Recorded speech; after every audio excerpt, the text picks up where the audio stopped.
There had been an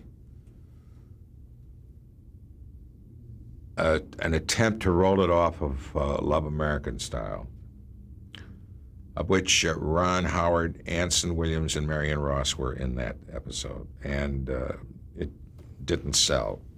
The network wasn't interested in it. But when American Graffiti was made, and Ron scored so big in that, that's when they decided to do it. Now, I had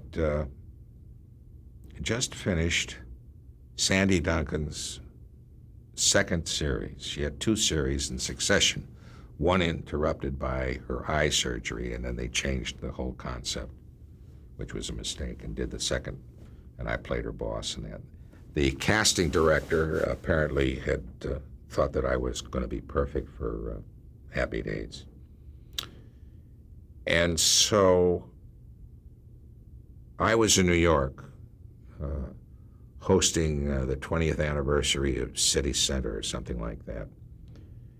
And my agent calls me up and he says, there's a script waiting for you at the hotel when you get back. He said, look at it. And I looked at it. When an actor is waiting for the new TV season and he's hoping for a series, he's somewhat reluctant to take the first one that comes along. Because, why didn't I take that one? That's a much better one than this one, you know. But for some strange reason, there was one scene in the pilot between the boy and his dad where they're sort of talking about him meeting a girl, and he's in the shower, and I'm sitting on the toilet seat talking to him. And I said, yeah, this is really interesting. This is good writing. So we shot a pilot in October.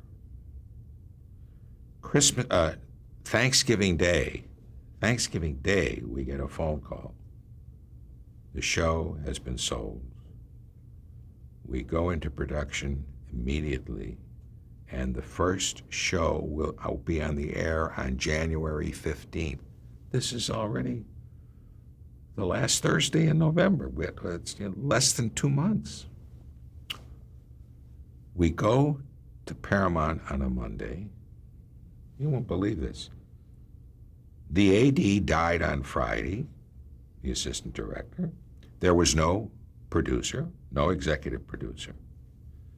A couple of the writers were knighted. You are the producers. And we were one camera when we started. They had no scripts. We were shooting 3 pages of this episode and 4 pages of this episode, and we were changing clothes every 5 minutes. Pages were coming under the door, and it was really hysterical. Somebody should do a special just on how that show came to be. Why was it so disorganized? Because we had no time. They wanted us to get ready and get on the air. We didn't have any scripts in advance. You know, you can't say the show was sold on Thanksgiving Day and you go to work and have 8 shows ready by the 15th of January. It's just impossible. But we did it.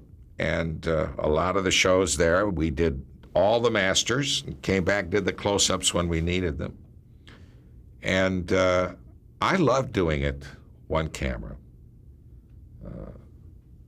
It's much more restful to do it, and I think you do a lot more with the characters. You have a little more time. But we were doing some wonderful stuff about, Richie's first date, Richie's first drink, Richie's first car. And of course, the character of Henry Winkler's Fonzie was just a guy who sort of hung around and said 2 words at a time. We did 39 shows in a year, first year.